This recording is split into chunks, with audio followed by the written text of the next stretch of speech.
It turns out well. So. 6:30. Okay, I got 6:30. Julie, would you call the roll, please? Certainly. Kara Kasten. Here. Krista Espinoza. Here. Terry Pavicic. Here. Don Runner. Here. Rehan Hashim. Here. Jason Trejo. Over on this side Thank of you the very table, much. Isn't it? Thanks, Julie. Having a quorum, let's stand for the Pledge of Allegiance. I pledge allegiance to the flag of the United States of America and to the republic for which it stands, one nation, under God, indivisible, with liberty and justice for all. All right, Hank, first order of business, the student recognition. I'll turn it over to you. I don't know who from North High is coming up. Courtney? Come up and interview. Okay, all right. All right. Good evening, everyone. It is my wonderful pleasure to begin our meeting tonight with a student recognition. And we are really, really happy and excited to introduce to you Nathan Sisko, who got 5th place in state in boys bowling a few weeks ago. For athletics, Mr. Dave Rose, and he's going to talk about Nathan, because you also might be wondering how we have a state bowler with no boys bowling team yet. So, hey. All right, good evening, everyone. Tonight, I have the great privilege of recognizing an athlete who has not only excelled in his sport, but in doing so has paved the way for future bowlers at Downers Grove North. For the past 4 years, Nathan Sisko has represented DGN as an individual bowler, qualifying for sectionals both his freshman and junior year. This year's senior year, Nathan's goal was to qualify for the state tournament, and he did just that. Nathan entered the state tournament with confidence. He said he was not focusing on the pressure, but rather on enjoying the moment and competing at the highest level. After Friday's qualifying rounds, Nathan was ranked 24th in the state, averaging an impressive 215.7 pins. Nathan made a few adjustments and took that same confidence into the finals on Saturday, finishing an incredible 5th in state with an average of 222.8 pins.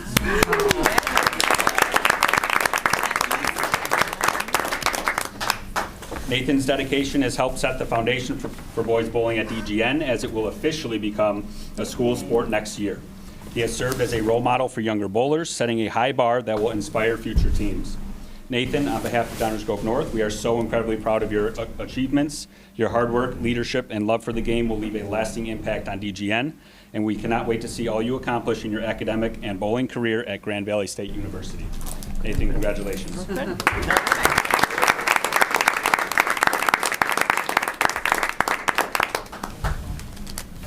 All right, any questions for Nathan from the board? I'm impressed with his bowling score, that's for sure. It's not an easy task, I know. Have you bowled a 300? I have, yes. I've had 2 of them. 2? Oh, very good, very good. Very good. So will you play at Grand Valley? Is there, or compete at Grand Valley? I'm going this Thursday to practice with the team and officially sign with their team. Wow. Oh, fabulous, fabulous. Very good. Congratulations. So are you a Kingpin or a Big Lebowski fan? Kingpin's a great movie. Definitely say that. But kind of go my own way. Oh, good luck to you. That's awesome. Yes, yes, very good, very good. All right, as we do with all state finishers, we invite you forward to get a picture with the board. We all can. Yeah, we all just Right in the middle.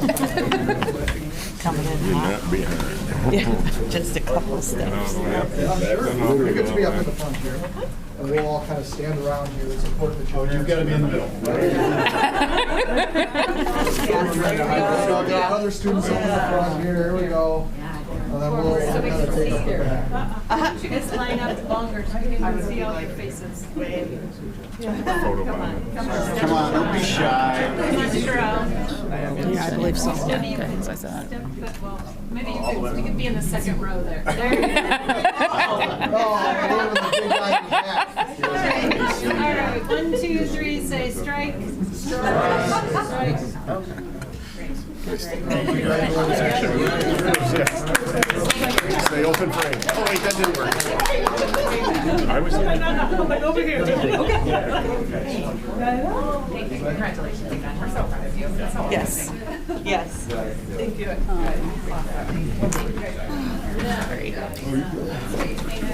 Back in your seat at third. Oh, no. You guys, there's never enough space, it seems like.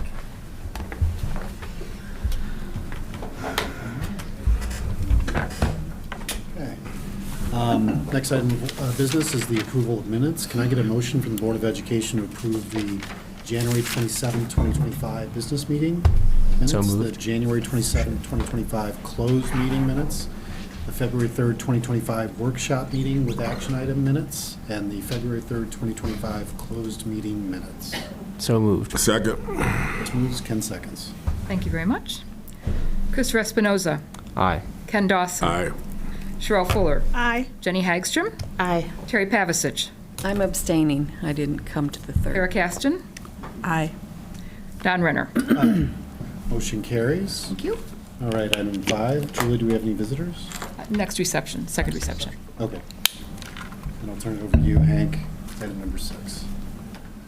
Good there. All right, I will turn this over to Gina and Scott, who will be leading, along with some of our other members of the administrative team, on 2 of the indicators and measures within the strategic plan, grades and interventions. All right, so I'm going to go ahead and start tonight. As Hank said, Scott and I worked with our team of associate principals on 2 of our indicators. One indicator relates to grades and the other to interventions, so we thought it made sense to present on both at the same time. And so we will be looking at grades first. With that, I'm going to turn it over to our associate principals for curriculum instruction, Keith Pals from Downers North and Jake Giblin from Downers South. And then when we transition to looking at interventions, I will turn it over to Sarah Corrington from South and Aaron Ludwig from North, who are associate principals for student support services. I have the clicker, so they can just give me a sign of when they want me to progress to the next slide. Okay? Good. Good evening, everybody. My name is Keith Pals. I'm the Associate Principal for Curriculum Instruction at North High. It's nice to be with you again.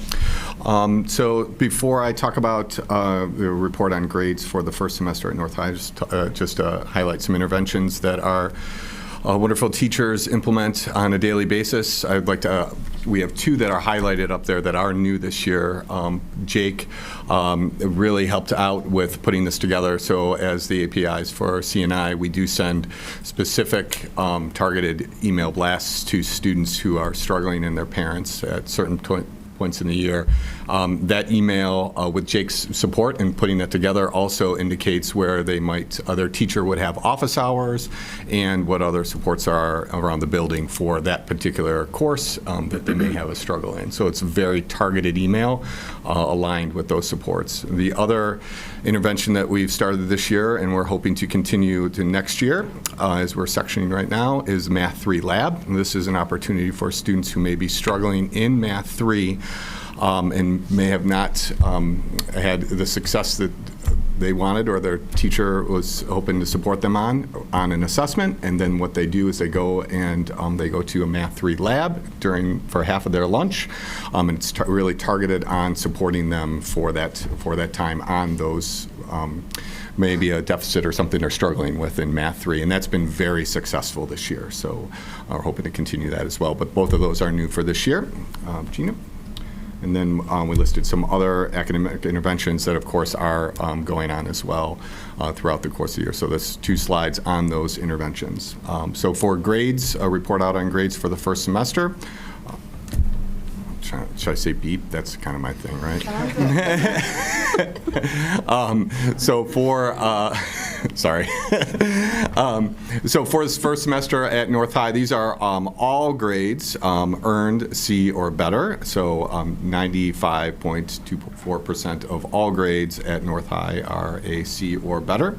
That's kind of trending along as it has been for the last couple of years. Our next slide is on individual students who may have a D or F. So 16.5% of students at North High right now for that semester, last semester we just finished, would have a D or an F, and those again are individual students. So whereas the last slide was all encompassing grades, and that is it's trended down and kind of leveled off in the last year. And the next slides are for South High. Jay Giblin, I'm the South High API. Similar idea. This is for all grades given.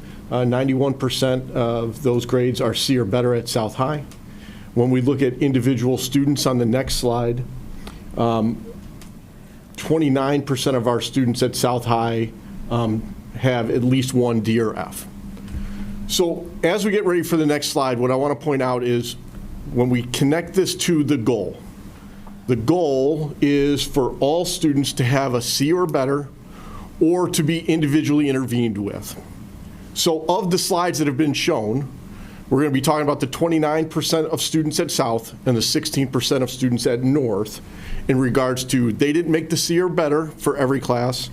So we're trying to see and assess whether or not they've been intervened with individually.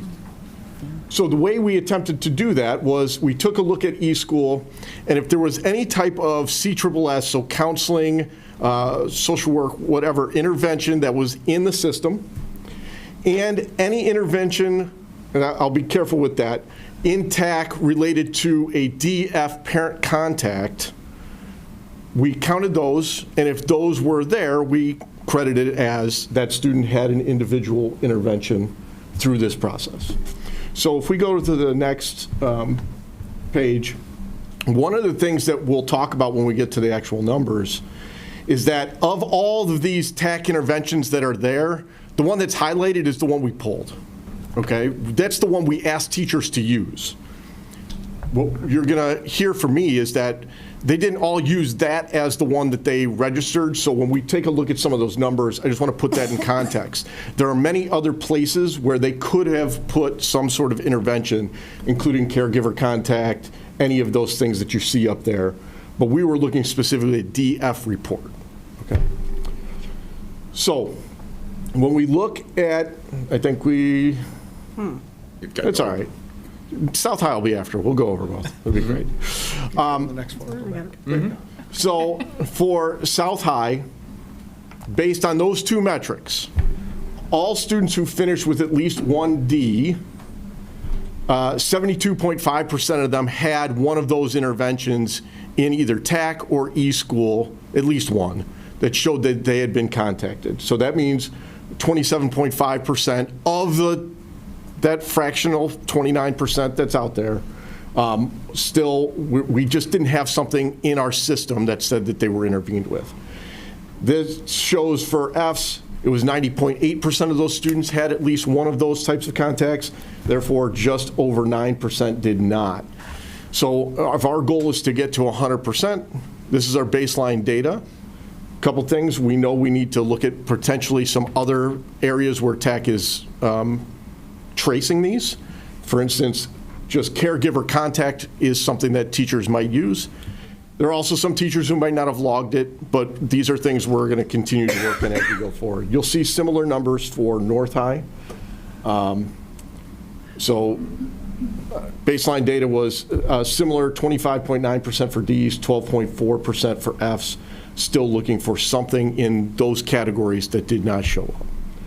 So before we go any further, are there any questions about any of that we've presented so far? I have a question. Yes. So did you focus on the contact home for DF report because that's like the protocol? Like why didn't you look at the other? Yeah, or just that was too big of an exercise to undertake? No, I wouldn't call it too big. It's just when we initially had all of the conversations and we were asking people to track these. You started with that. Correct. Okay. We were trying to do it, and we're just going to have to broaden it. Now, some of that will be helped when we move to Infinite Campus, which has easier reporting abilities, and it's a little less cumbersome for teachers, for those who just didn't enter one maybe necessarily. But some of that will be us also thinking of different ways to try to capture all of that as well. To give you an example of that, what we know about from using eSchool, the report that I shared that Jake helped us build, which has the office hours piece, like all those things that are connected to that one course that a student may be struggling with. We had to go through a whole bunch of mail merges and everything to make that happen. In Infinite Campus, it's one of the reports that we can send out. So it will make this a lot easier. And on the other side, for teachers to put things into the system, it should be a lot easier right now, as Jake mentioned.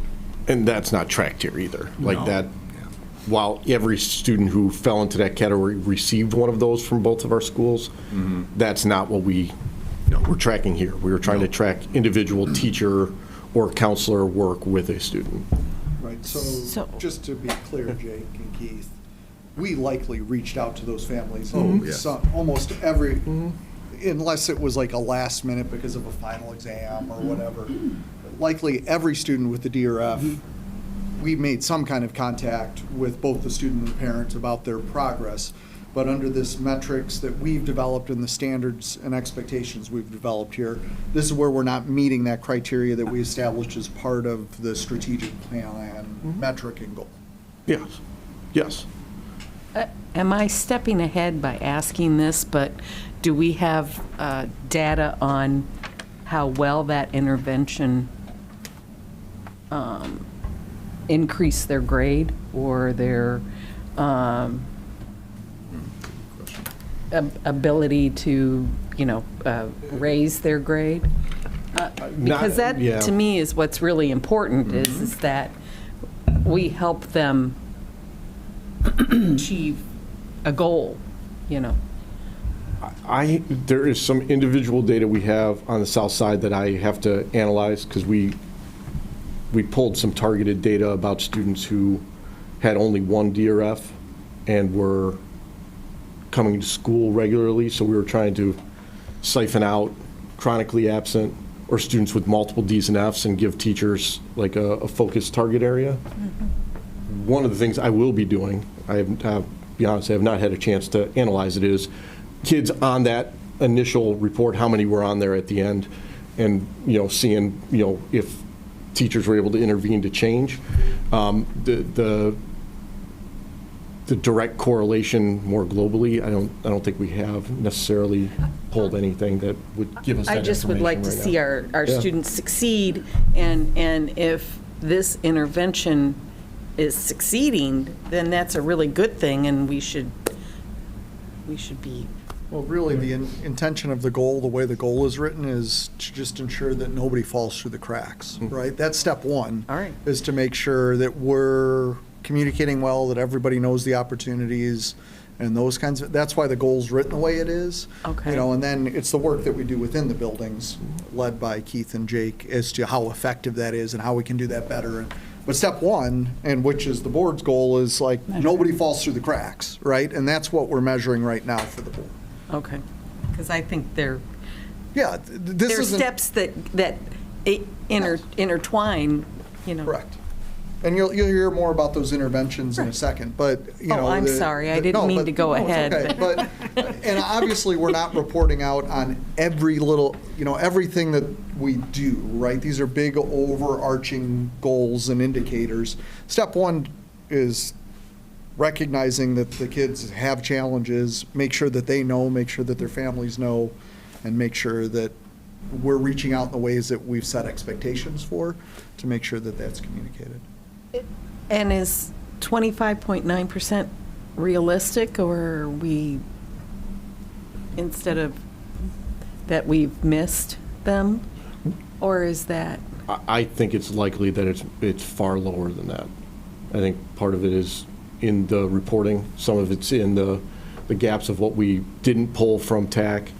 So I think that is the highest level possible, is what I would call it. I think it's likely. The worst case much- scenario? Yes. Okay, all right. I'm sorry, I'm just trying to get a handle on it. That's why they brought us Jump here. in real quick. If you go to the slides that talk about It's a little earlier where we look at those percentages of like South was at 29% of the students and then North was at 16. That would be the metrics to look at over time. Every semester, every year, are we seeing that number go up or down? And then that helps us to reevaluate the programming that we're doing. One of the pieces that I think we all believed in was that parent communication was kind of a critical piece. And so that's why, honestly, we did target the parent contact piece. And like Jake and Keith were saying, and I know Aaron and Sarah have said to me too, that, you know, when you look at, there's so many anomalies out there. Like, for example, Hank referenced, Gina and I, when we were looking at the data, we saw students that all of a sudden at the very end ended up with a D in a class. Well, I mean, that's hard to then intervene, right? If you're ending up with a D in December and you were doing a C work all the way. So to what we're trying to build is we have IPR, which is our weekly grades. And so we're going to start building pieces to try to look at that, because that was a piece that we talked about as well. You know, but think of the anomaly of how this works. I mean, students could end up with a D in their 6th week of school, but then end up being fine the rest of the way. You know, and those are hard pieces to track over 4,000, you know, some kids of how that all works. So this is our metric and this is what we chose to do. And I will admit, like when we looked at the data in terms of like that caregiver, like Jake mentioned, we did not count that, but that would credit to lower those numbers. But we felt like we needed to start somewhere. So for example, even in CSSS, we saw a lot of scenarios where our CSSS staff used like an academic contact instead of the parent contact. We have like our note types that designate that. Totally fine, but we wanted to just pull data that we could kind of be consistent with. If we choose to, which I don't think we will, but if we choose to expand that to the caregiver and others, I mean, we could do that, but we're trying to keep the data for our first run like kind of tight of what we felt would be a good way to show you. And I really think the slides, and I know Arwen and Courtney had spoke a lot about, we talk a lot about the student Ds and Fs and what we're going to do to intervene, like that 16% and that 29%. But I think that's the measure that will tell us over time, you know, how we're doing with all our programming. Okay, all right. If that makes sense. Thank you. Sorry. Remember, this year is your like baseline reading, right? It's from this year that we establish what work we should be doing, what is our priority goal, you know, and what is our biggest focus coming into next year, and then we'll come back and indicate how that may or may not have changed.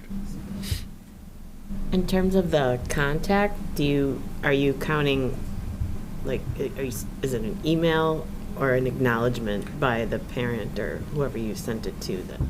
It's when, so it could be an email, phone call. We just have what we call our note type, but the note types are like our interventions. And so when we have just parent contact, that means it's either an email, could be an in-person meeting, it could be a phone call. Any of those would be parent contact. Just like in the tax system for the teachers, it's the DNF contact, and it says parent contact, so it could be an email, it could be a phone call, might be an in-person meeting, you know, and that's what we're looking at is when we're running this contact. So it's, I mean, I'm just saying, like, you didn't just send an email because, you know, and call it, like, done. Like, you've actually gotten an acknowledgement from the parent or the recipient. Yeah, Okay. Honestly, many times that the emails go out, and sometimes it's the preferred method of parents are like, please email me, and then you'll see the follow-up emails Okay. and all that, so.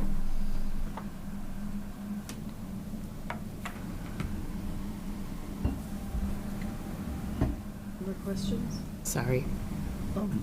Good job. Substantial enough that a teacher took the time to record that they made that outreach, right? So this isn't like the normal, just like email blast to the whole Yeah. class type of thing. Yeah. And this is truly the first time we put together data like this, not that we weren't looking at data, but to actually kind of structure it and put it together. And we know, I think Erin said it best in one of our meetings. She's like, you know, it's like kind of what we learned from our process and looking at, you know, how we did put this together. And again, I think it's really good to, in just my opinion, like our parent communication, you know, is vital and essential and that. And so we know these numbers are not exactly perfect right now because of the anomalies, And as we move through this, we'll refine it and see that, oh, CSS will use the parent contact, or we'll find ways to look at the other pieces to say, okay, behind the scenes, we'll put it in there and say that that's an intervention. So we'll be working through that process. And that kind of leads us to Sarah and Aaron to talk with you about the intervention through CSS. Tag team. Thank you. And thanks, Keith and Jake. Yeah, thank you.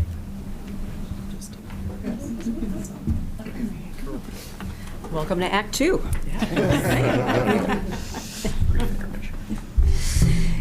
I'm Sarah Corrington. I'm the Associate Principal for Student Services at South. And I'm Erin Ludwig. I'm the Associate Principal for Student Support Services at North. And we have an opportunity tonight to talk to you about the second part of this goal, which is how our interventions look in student support services and how those interventions dovetail with everything that Jake and Keith just shared. Next slide, please. All right, so here's the good news. We do many, many interventions in many different ways in CSS. And you can see from this infographic, that's the many different ways. That's not all of them, but those are many of the ways that we work to support students. The world of intervention, the best way to describe it is really wraparound service. It's not clean. It's not that one thing happens and then another in a straight line. We work at supporting students from all different levels in all different ways. So often, if a student initially presents with maybe an academic concern or a grade concern, what we find out is that we have to actually support them in other ways, communicate with other members of the team, both in the building and outside of the building. And this is a good representation of what that looks like in our world. I think in the time that Aaron and I have been in this role, what we have seen is we're continuing to look at more ways to support students in college and career. That bubble is growing, as is 504 and Alpha and Assist. We're getting better at making sure we meet students where they're at. All right, so if you remember when Sarah and I came to visit you first semester, we talked about some Tier 1 and Tier 2 interventions. So when we talk about interventions, we talk about tiered interventions, which means we have some that are available to all. Those are aspects like our counseling curriculum, that's our tutoring centers, so things that are available to all students, they can freely access. And then when we find that students need a little bit more, we move into Tier 2. Some examples of that would be our guided study initial placements. So maybe you're not visiting the tutoring center on your own, so we need to add a level of intervention that attaches an attendance code to that, which then communicates to your parents naturally and has another adult you're responsible with, so that's just a little bit extra, a little more love there. And then another example would be our student support with pass structure. I do think that falls into Tier 2 because while a student can say to a teacher, can I get a pass for access, the teacher can also determine like, hey, our after school or after class quick conversations aren't enough, so let me give you a pass so we can talk more individually. And then what we're going to talk about today are the Tier 3 plans. And so at the intervention triangle, that's at the top of the triangle, those are the fewest number of students who require that individual problem solvings and plans, but they do require that from us. And so that's what we're going to share a little bit about today. So one aspect, and honestly it was a key aspect as to why I took the job in D99, was that there were well-established alpha teams. So you'll hear at any presentation you come to when Sarah and I are able to get a microphone and talk about what we're proud of, we'll talk about the alpha teams. Because what that is, it's a team of professionals that team around a caseload of kids. It's called alpha team because most often that's determined by the alphabet. It's by your last name. And then you have a team of professionals that all work with that group of students. On the slide you'll see who it consists of underneath the number 2. It's our counselors, our social workers, our deans, our SAPs. We miss putting the nurse and the psychologist on there, and student success coordinator. So that is the team. So the first step and task of the team in CSS is to identify who needs interventions. So we do have a report that runs called the Alpha Team Dashboard. That's a safety net. You'll see on some data slides later, we're catching students far outside of that safety net because we're identifying that they need a good conversation earlier than that. But the first step is to identify the students who Tier 1 and Tier 2 is not working in the building. Then those alpha teams meet. Most often they meet weekly, bi-weekly, throughout the school year. They build an agenda. They put the names of students on those agendas. We are tasked with any student who's on that actual 5 labs list goes on the agenda. But then service providers can put other students on that agenda for problem solving. When I used to sit in alpha teams as the department chair, it was a variety of reasons that students would come to teams. Some it's just, hey, I'm working with a student and I'm at a blockade. Can you help me spitball some ideas? Sometimes it's I'm starting to see that early emergence of their social emotional needs may be better met with a social worker. Can we talk about that? Can you meet them? Can we consult after that? And then sometimes we're bringing students there because we can't get a handle on what the actual need is, and you just need as many people as possible brainstorming, or you're thinking that maybe they would be better served by a tier 3 plan, and you just have to look at it as a comprehensive team. That's when our psychologists would come in and do file reviews, and would look at data to see what do we know historically about the students. So we have that meeting, and at that meeting we determine interventions. What are the next steps? And those are individualized interventions. For the last few years, every team has an agenda with a name, student, what we tried, and then the day we followed up, which takes us to the number 3 part, which is really important. And when we were talking about TAC notes and putting things in systems, right, is we want to make sure we close the case. And so we've had a pretty good cadence over the last few years using the alpha notes that we have, that you came to an alpha team and that we monitored it and that we've closed the case. And so I can run those notes to make sure that someone who has an alpha team also has an alpha team monitoring. And then we have access to those agendas as well if we ever need to look back. The great part about the monitoring, to kind of get to your question, is how do we know the interventions work?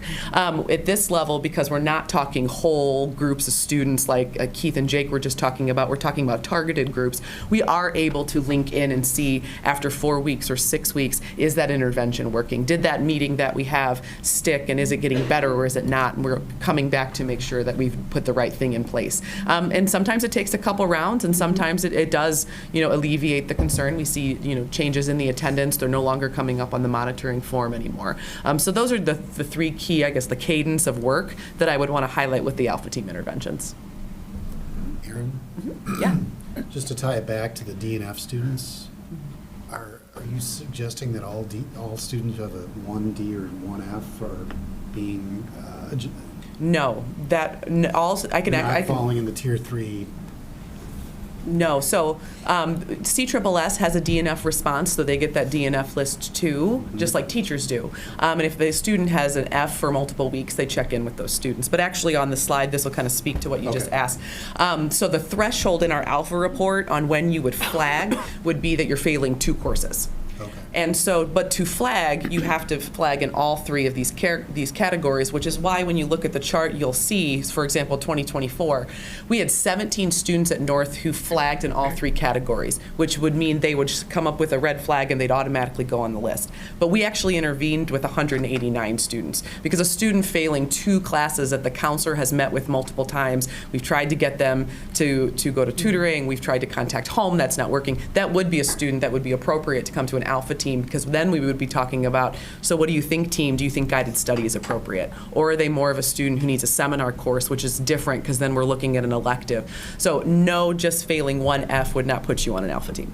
Okay, thanks. Yep, and then that kind of takes us into the data. So one of the things that we wanted to show was the alpha threshold is indicated up there in purple for North. Those would be students who met all 3 of those indicators. And we do have students occasionally who do, because being at high risk for truancy impacts grades, which then gets you referrals for truancy, and so you do see that happen. But we only had 17 last year, and we intervened and discussed 189 individual students on the list. So what I think that demonstrates to me as someone who's over that is we are bringing students to team proactively, so they're not getting on that threshold list.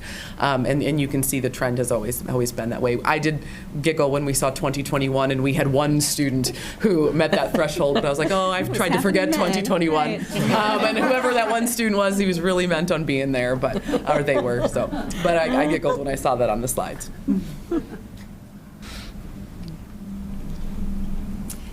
And you'll see here very similar patterns at South as well. While there were 102 students that tripped those markers for us, over 400 students we talked through at Alpha, and I think that just goes to show how many different ways information reaches our Alpha team. It's not only through the classroom, it's also through outside providers, it's also through families. Really, any way the information comes to us, we make sure that we bring students to team and we process them appropriately and make sure they're connected with the right supports. I would also highlight, because you said something it made me remember, we do have a teacher referral form. for alpha teams as well. Often the first blush of that referral form is with the counselors to make sure that we're having the right level of intervention conversations, but teachers do have an active way to make sure students are on the list if they think they need creative problem solving.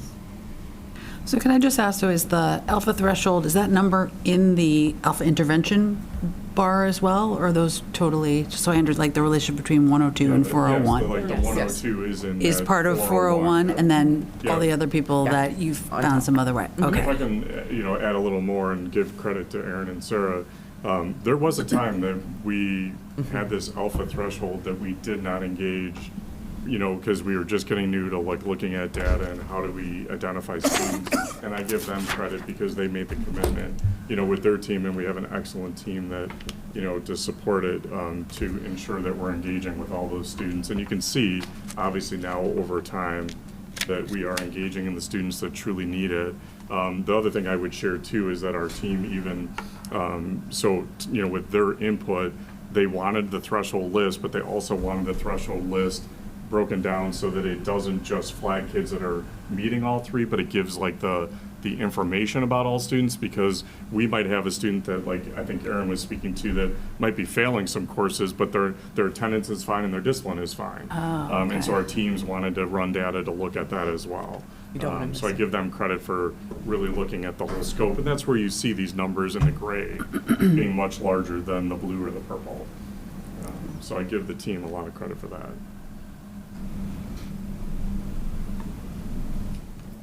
Right. Any That brings questions? us to the end of our slides. Questions for us?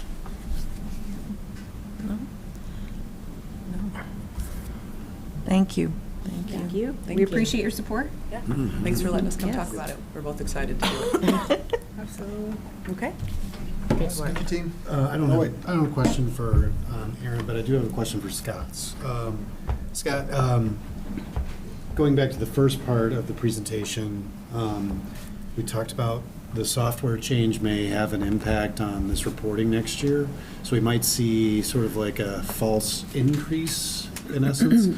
Yeah, we're definitely we'll monitor that and see More what that we're you seeing. might have a false decrease A false this year. yes, Yeah, yes, and yes, next I'm year you sorry. might have a more Yes. accurate reporting, just Correct, because correct. we have a Right. more intuitive tool for our teachers and counselors to use. And then are we addressing, like, training our teachers as to how to, like, track this? Because we are now actually tracking this and the board wants to see these contacts. So are we, indicating this to our teachers to tell them that it's important that you document this when you actually do this, because we are tracking this data and we're focused on it? Yeah, and I know the buildings are working on that. I know at Institute Day, they introduced, the topic of the TAC note types, and we redesigned them. So some of the other thing is just like when you think of like ACT and SAT keep flip-flopping, Yeah. we've kind of built the system and then redefined like our TAC note types that we can finally start capturing. The one thing that I think Aaron and Sarah were alluding to is that currently, like our eSchool system, teachers can put in the tech interventions through their system, through eSchool, but then what happens is our CSSS can't actually see that, and so it goes into 5 labs, and that's where it all, but next year Infinite Campus will show it all. So we're really excited about that, because we believe, and I know that Aaron and Sarah and Keith and Jake have said, the more that the teachers can, really see what other teachers are doing for interventions and what might be working, Sure. To support a student, that they can learn from each other too. So I just look at this as kind of like, this is our first pass at really putting it all together. We know we anticipate that the numbers will actually drop in terms of like getting closer to like our 100% or increase, right? To get to our 100%. And no fault to anyone. I mean, we're just a new indicator, new measure. We even decided that we wanted to look at semester 1 and we'll report out to semester 2 more through preliminary notes, because we kind of felt like as we see the semester 1 each year, we can do more like real-time interventions. And then semester 2 is really, well, this is just what the data was, but we're looking at semester 1 as our critical piece, so. Is it fair to say that right now, due to the limitations on the reporting, that we may not know if a student is really actually falling through the cracks at this point?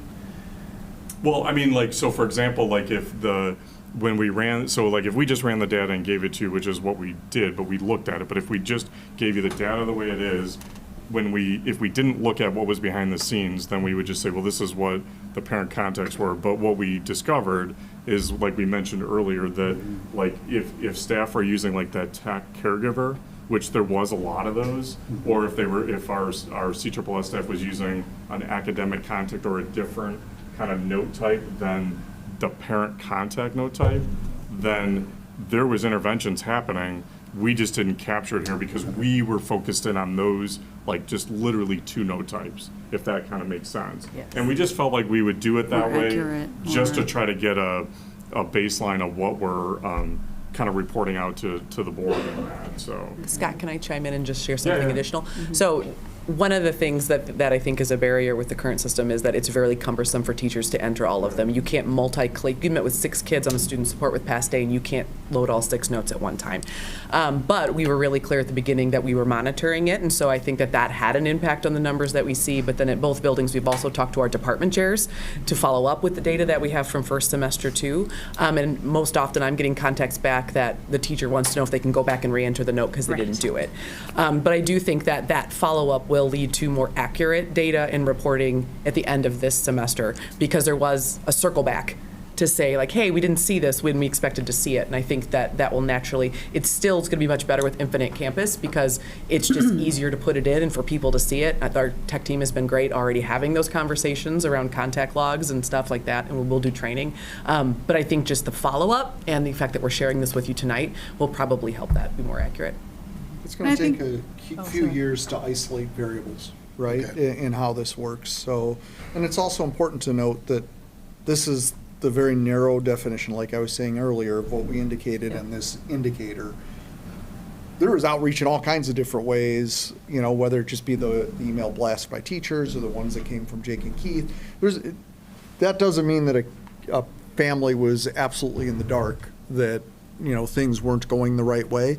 But what it does mean is the thing that we told the board that we would make sure we did for every kid that was getting a D or an F wasn't done in the way that we said it was going to be done for every kid, right? So now there's multiple approaches that we're going to take. This isn't like a blind study that we do.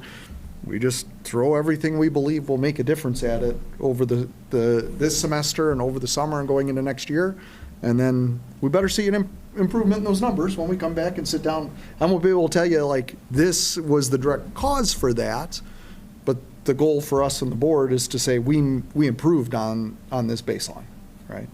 So, Carrie. And I think we appreciate you taking sort of the most accurate, which is frankly a more difficult number for the community, right? So appreciate that. And I think we also have to balance. It was very helpful for you to explain the reality of teachers or CSS on how the last thing we want to do is burden, teachers with additional, go in 6 times and do it for 1 student. So I think we have to balance like getting good data, giving an accurate measure, and also like what is realistic in terms of capturing it on the teacher's end. So thank you for that perspective. One question. When we're looking at the longitudinal semester 1 grades between North and South, and at the baseline intervention data, the difference between North and South is like twice as much. There's a significant difference in the percentage of the student body in the baseline data between South and North, and then in the first semester grades, D and Fs, right? The North has the 16% in 2025, and South has almost double with 29.14%. And granted, they're different sides of town, different groups of kids. Is there any additional resources that we should be focusing on to meet the needs of those kids? Granted, South is always at a different level than North. It's across the past couple of years that we've been paying attention to this data. What more can we do to even that out a little bit? Because there seems to be a clear discrepancy where, one side of town is doing a little better than the other. Well, it's a different group of students, as you acknowledged. Remember, South is a Title I targeted student. It has group of students. Mm-hmm. It has students with different socioeconomic backgrounds, and, just different situation on the north side of town has with just resources walking through the door, right? And we know that that will show up in all of our data in some shape or format. Because it is a Title I targeted school, it gets some different interventions just through those resources that come from the federal level, but also just both schools, we're trying to do the best we can for the students that are in both settings. Gina, what am I missing? I'll give you some just more concrete examples. So as a Title I school at South, we're able to have math specialists so that actually go in and work individually with students, obviously on math, but also assist teachers in the classroom with struggling math students. So that's just one example. Another way in which we use the federal funding through Title I to benefit our South students would be, for example, we have avid tutors, outside external tutors, in addition to some teachers that tutor. We have at North as well, some teachers who do, but we also bring in additional external tutors. Every year as we work on the consolidated district plan and we look at data, not necessarily just grade data, a lot of different data. We look for what other interventions we may want to put in place, either at the district level, so both schools, and also targeted Title I for South. So we'll be doing that again in another month or two. We do that annually. And really that's really been huge because we get the input of teachers. And so we've seen some really great interventions come in from that. For example, we have had, the last 2 or 3 years, I have to look back, Language Line, which is a way we're able to communicate better with families in, Language Line has over 100 different languages. I mean, it's an incredible number of languages. So every year we kind of look at it and see what other supports we can put in place. Okay. Well, Arwen, anything else you'd like to add? You did a really nice job. I think, and Sarah and Aaron touched on this too, was really working to connect our students and our families with the resources that we have. We do feel really well resourced and very supported, and we have like our teachers and department chairs and our entire leadership team are putting our heads around this, trying to figure out what are the most effective ways to connect our students to our interventions, and we feel like we're on a really good path to keep improving. I'll say to keep decreasing the number of students who have D's and F's, and we're making it kind of our building line mission and goal to work on that, and everyone really is all hands on deck working together. Good. I appreciate that. It's just, it's interesting. It's concerning to see because there are different socioeconomic backgrounds from each sides of town that to make sure that we're not putting those kids at a disadvantage because of the background that they have. So yeah, if there's any more that we can do to, provide additional resources to those kids, I think that's really important. Yep. But thank you both for the work that you've done, and Gina. I think the biggest thing you're seeing, and with the board's commitment to actually looking at this data, is nobody's leaving any of this to chance, right? Mm-hmm. And there are ways in which data could be presented to you that would make it look really good, right? And we're not. We're just giving you the raw data the way we told you we were going to give you the data. We're showing you those trends over time. And what the biggest thing you should see is longitudinal improvement year over year in the direction, us be able to tell you the stories of how the interventions are making a difference for kids. I mean, they are 2 schools with 2 different sets of backgrounds, and that's the reality of it. In all data, you're going to see students with more resources with better academic outcomes as a holistic group, right? When you get down to the individual kid, those trends don't always hold, but when we're looking at large groups of students, those with more resources at home are going to outperform students, especially if it's been over a long period of time, right? You're just going to see those data and trends play through, right? And we'll do everything we can to try to push back on those trends and make sure that those trends aren't predictors of a student outcome, but we are working with societal factors within the community that we have. Yeah. Any other questions? Are we looking strictly at semester grades? I mean, I think that's what, is it helpful, when you said like someone could be going along fine, and then all of a sudden. Oh, we're looking at grades all the time? all the time. Okay. But what we're reporting out to you is that final transcripted grade. Okay. Right? So, but yeah, we're looking all the time. Yeah, it's a nonstop. Yeah. And so are our teachers, right? They're the ones that are putting it in, and they're looking at how students are performing, and they're using the wide variety of interventions that are there, and, you know, and some of this, especially on high schoolers, you know, we do have teachers that are constantly reaching out to both students and parents, but there are choices that students are making as well, you know, that factor into it, right? So that's why you see these goals of continual improvement.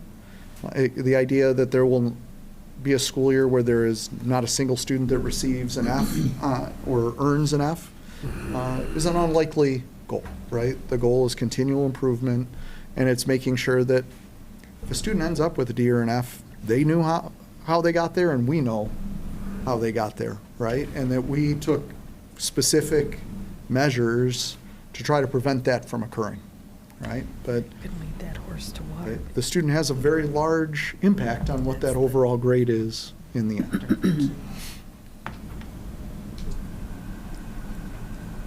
All right, thank you. Thank you. Thank you, Thank ladies. you to all of our associate principals for Yeah. presenting with us tonight. All right, next one, this one comes around every year.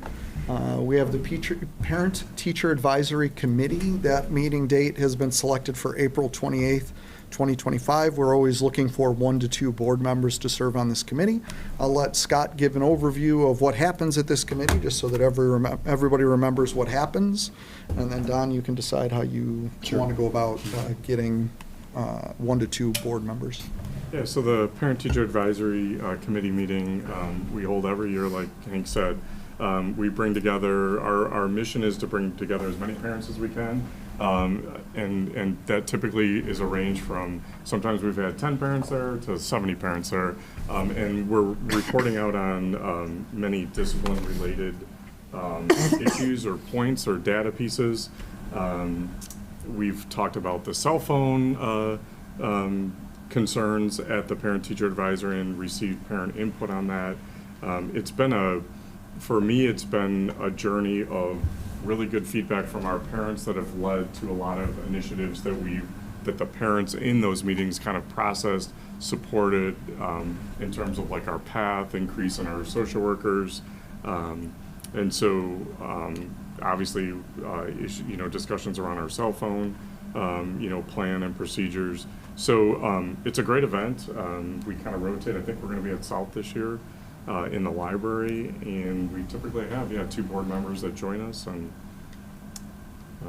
Ken, you were there last year. And Chris, you were there, I think, with us, weren't you? Yep. So I don't know if you have anything to add to it. I think it's a great event, and the parents contribute a lot of good information back to us. No, I think it was a great event, and to get the direct feedback from the parents is very special. It's a great opportunity. Yeah.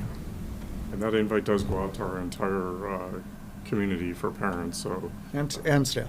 And staff, yeah. So we have a. And it's just one meeting date, is that correct? It's just it's the April 28th. Okay. If any board member has interest in joining Parent-Teacher Advisory Committee, just please email me before the next board meeting so that we can, I can advise Hank as to who's going to cover that. Okay. Thank you. All right, the next one's coming back from a prior meeting. You guys have known this is coming. Travis received bids on pavers and paving, and I'll let him tell you what happened there. Yeah, so exciting news. I remember back sometime this fall, Drury came in after she was at a meeting with other chief business officials and said, hey, I think there's a way that we could potentially use our Fund 90, our life safety funds, in a way that we haven't used them. We have a balance. So we got to work, started investigating. We submitted all of that paperwork to ISB, and I'm happy to report that we have received approval for this paving work to be paid with our funds out of that. So both of these projects total over $275,000. That's not coming out of our fiscal year 26 budget. The other thing are LED lighting projects. So when we look at our field houses at both schools, when we look at our pool at North, and we look at our stadium lighting, while we have some things to finalize there, that's about $380,000 that was also approved for us to utilize that balance. We were not approved for the solar projects here and at T99 because they were new. And there wasn't a modification. I went to bat for us and said, but we're modifying the roofs. Can't you help us out here? They did not buy that. So we're going to continue looking for funds to tackle those projects. But really exciting that we have those approvals. So I'm bringing to you tonight 2 recommendations for bid work. All of the bid process followed state law, followed our board policy 460. It went out for bid advertising in the Daily Herald on January 17th. We had a public bid opening. Again, these are sealed bids because they were over the $35,000 mark. We had that on January 31st. So I want to talk just briefly about North's project. The way that we bid that was our base bid was to reuse our existing pavers. And the alternate bid was to use brand new pavers for replacement. Seeing that this came in to use new pavers at $14,000 less than what we had anticipated, that is the recommendation that we would go ahead and replace with new. And just to go to show you why we go out to bid for these types of things, the low bid of $162,600 is what I'm bringing to you as a recommendation, and that's with LPS Pavement Company. The high bid on that was over $380,000, right? So quite a disparity. We did receive 3 sealed bids for that project. While we were hoping for more, we knew that was more of a niche type of work that goes with that. Then when we shift over to the other side of town for South, this came in a little bit more than $5,000, almost $6,000 less than what we had anticipated. And that bid range came in, what we're recommending at $114,200 with M&J Asphalt Paving Company. That also includes the seal coating of the visitor parking lot. And that range, the high range, was over $225,000, right? So we received 15 sealed bids for that project. So we were very happy with the results, seeing that in total we're about $20,000 less than what we had brought to you initially. And the fact that we're able to use our Fund 90 for these projects. We did a double check, made sure, hey, are we good on, do you understand the scope of work? We know you submitted a bid, but we had those follow-up conversations. They are all good, and we're looking forward to getting both of those projects done this summer. We're still working on the LED components, but that'll be coming at a future board meeting. But we're working on getting that work done as well. Very good. This is an action item tonight. Questions for Travis? Always like to see under budget. Always a good thing. Always a good thing. Nice work. And creative payments. Yeah, that's great. All right.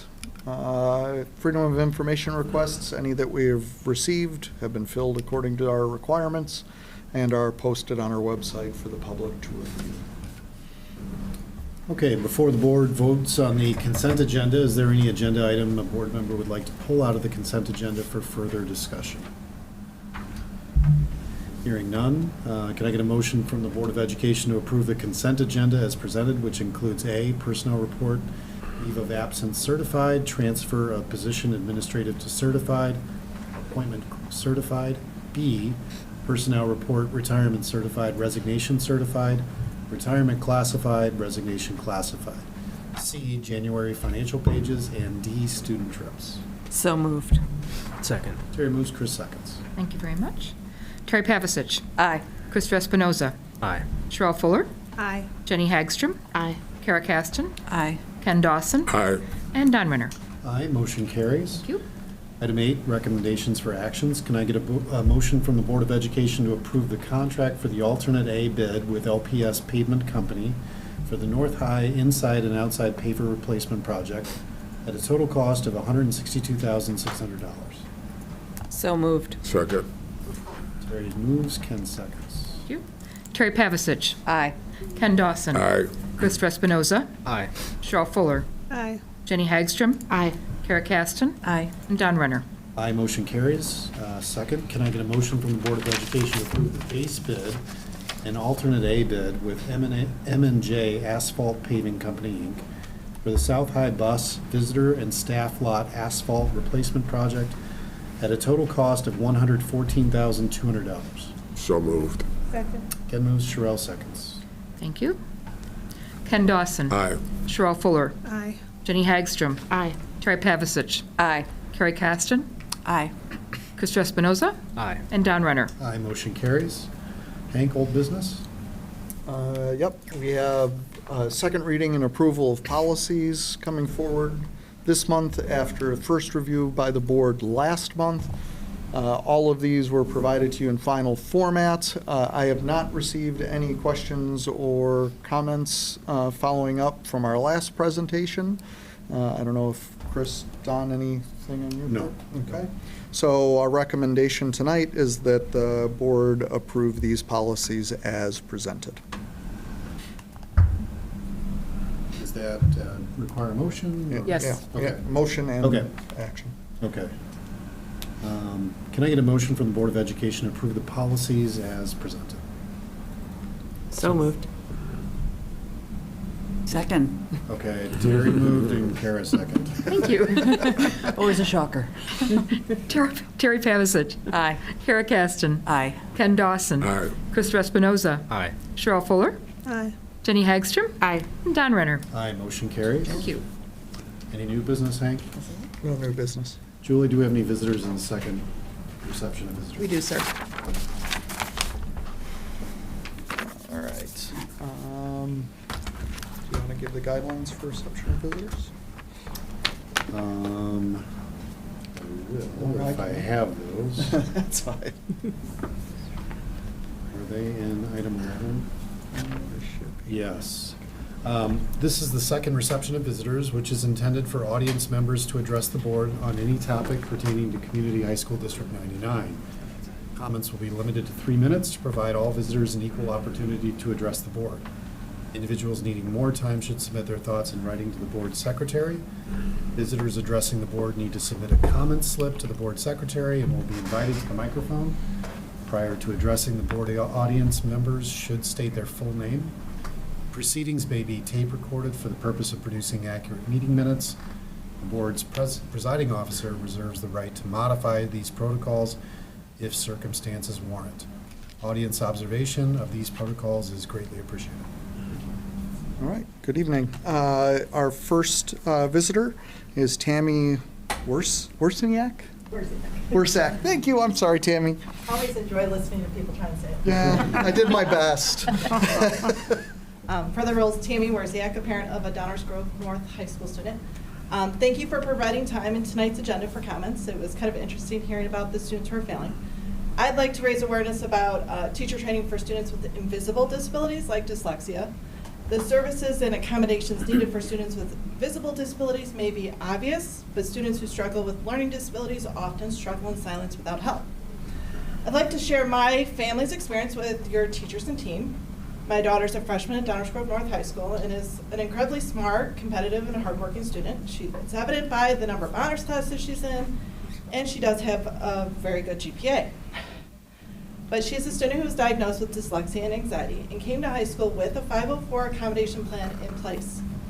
When she registered for classes in January, the year before she started at North, I would have hoped conversations with teachers in different departments would have started then so the teachers would have been prepared and understand that learning disabilities, identified the plans and how to accommodate them. Let me start by saying that some of your teachers, a lot of your teachers have been really great to work with, taking the time to learn and understand her needs and how best to support her learning environment. We've also experienced a particular teacher and department, I might add, who has fought or tried to alter accommodations throughout this entire school year. This teacher even expressed that her accommodations gave her an unfair advantage over other students and didn't understand why she needed them. We're now 7 months into the school year and still struggling, having meetings and contacting administration for support. Every step forward with our counselor and accommodation team ends up with the department pushing back and resulting in no progress and more frustration. At one meeting, the department chair implied it was all in her head with the conflict. My child now hates this class and is begging me to apply for a waiver so she can drop the course and avoid future course requirements that she may come across paths with this teacher in the department. Her normal positive attitude about school is now plagued with dread, thanks to one teacher. No student should have to advocate and defend themselves to a teacher day in and day out. Teachers need training and to be pushed to think creatively about how best to teach all students. Just because this is the way you've always taught class and how you teach should not be an acceptable answer. Quite frankly, it's lazy. I wouldn't accept it from my employees at work. The district has, as you mentioned, teacher training. I would strongly encourage you to use that time to teach your staff about how to serve students with disabilities, especially things like dyslexia. I'm heartbroken for my daughter who's given up on something that she started the year enjoying, no longer trusts her teacher, and thinks that her teacher does not have her best interest at heart. The fact that a student can walk away from a teacher crying because they feel so unheard, and for that teacher to think the situation is resolved, is just beyond comprehension. I fear for students whose parents aren't pushy like me, or don't have the resources to support their children. Those are the children who are truly going to get lost in the system, end up on your D and F list, and fail classes and miss educational opportunities. Thank you. Thank you.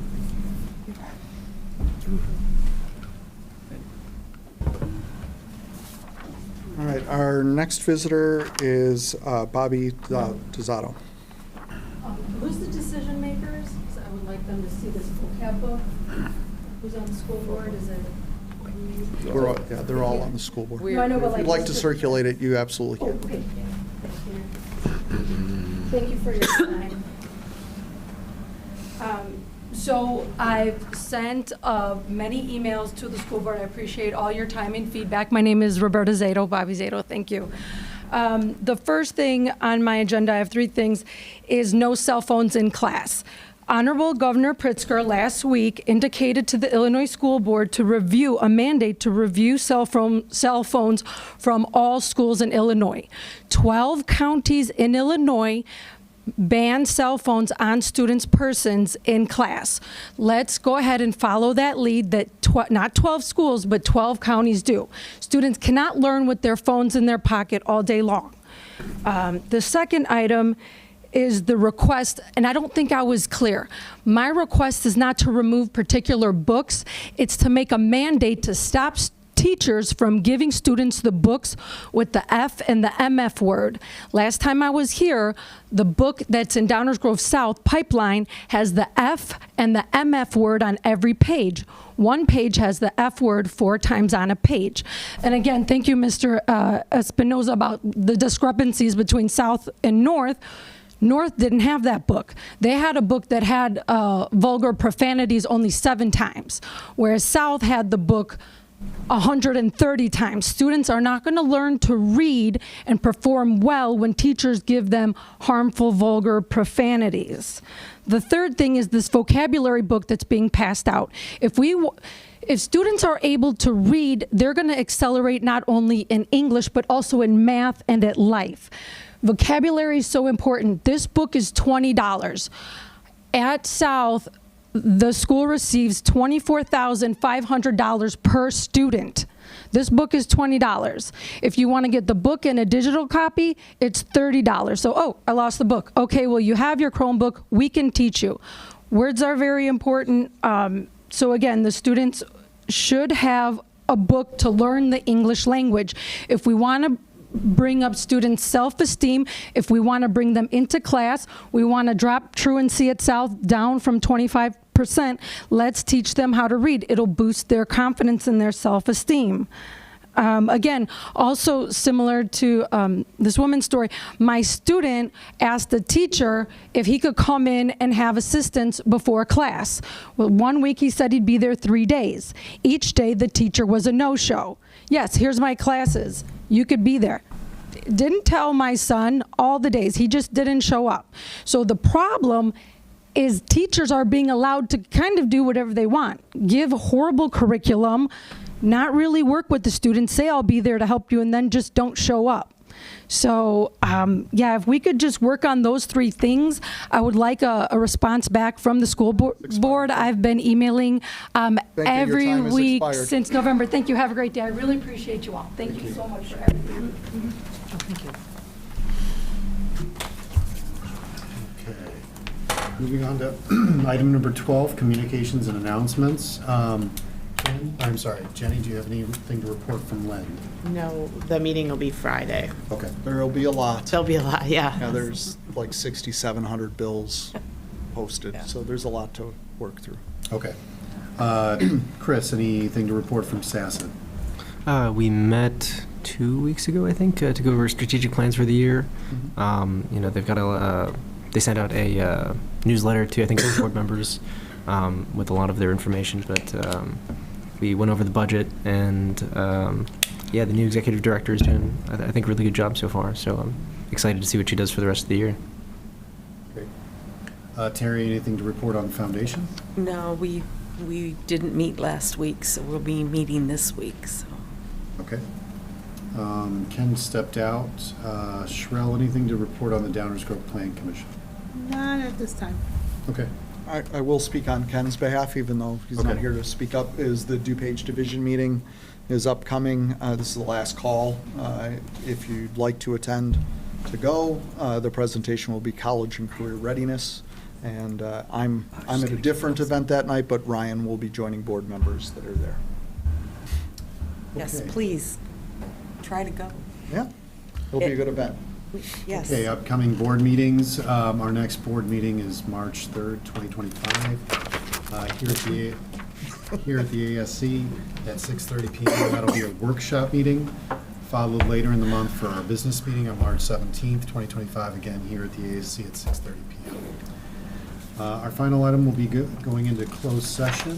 Can I get a motion from the Board of Education to go into closed session for A, collective negotiating matters between the district and its employees or their representatives, or deliberations concerning salary schedules for one or more classes of employees, and B, the appointment, employment, compensation, discipline, performance, or dismissal of specific employees, specific individuals who serve as independent contractors in a park, recreational, or educational setting, or specific volunteers of the district or legal counsel for the district, including hearing testimony on a complaint lodged against an employee, a specific individual who serves as an independent contractor in a park, recreational, or educational setting, or a volunteer of the district, or against legal counsel for the district to determine its validity. So moved. Second. Terry moves, Chris seconds. Thank you. Terry Pavasich. Aye. Chris Espinoza. Aye. Sherelle Fuller. Aye. Jenny Hagstrom. Aye. Kara Kasten. Aye. And Don Renner. Aye, motion carries. For the members of the public, the only action the board will be taking when it comes out of closed session will be to adjourn. We'll take a brief moment and then we'll start closed session. Thank you.